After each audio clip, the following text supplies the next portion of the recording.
தக்காளி சட்னி எப்படி செய்கிறதுன்னு பார்ப்போம். அதுக்கு தேவையான பொருட்கள்லாம் இங்கே எடுத்து வச்சுருக்கேன். ஸோ நம்ம அதை எப்படி செய்கிறதுன்னு பார்ப்போம். தக்காளி நல்லா பழுத்தது 3 வெட்டி வச்சுருக்கேன். பெரிய வெங்காயம் 3, கருவேப்பிலை கொத்தமல்லி 2யும் ஆஞ்சு வச்சுருக்கேன். பச்சை மிளகா 2, காஞ்ச மிளகா 2, பூண்டு 4 பல், இஞ்சி ஒரு துண்டு, புளி, இதுக்கு புளியும் ஆட் பண்ணணும், அது ஒரு பீஸு. இந்த இன்க்ரீடியண்ட்லாம் வச்சு எப்படி செய்கிறதுன்னு பார்ப்போம். முதல்ல ஒரு மிக்ஸி ஜார் எடுத்துகிட்டு இந்த இன்க்ரீடியன்ட்ஸ்லாம் உள்ளே நம்ம எடுத்து போடணும். கருவேப்பிலை கொத்தமல்லி உள்ளே போட்டுட்டு,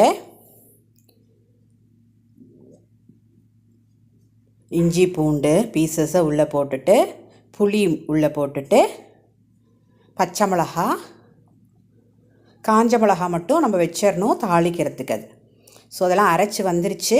எப்படி இருக்குது பாருங்கள். இது போல் அரைச்சிக்கணும். ரொம்ப நைஸாக அரைக்கக்கூடாது, முக்கால் பதத்துக்கு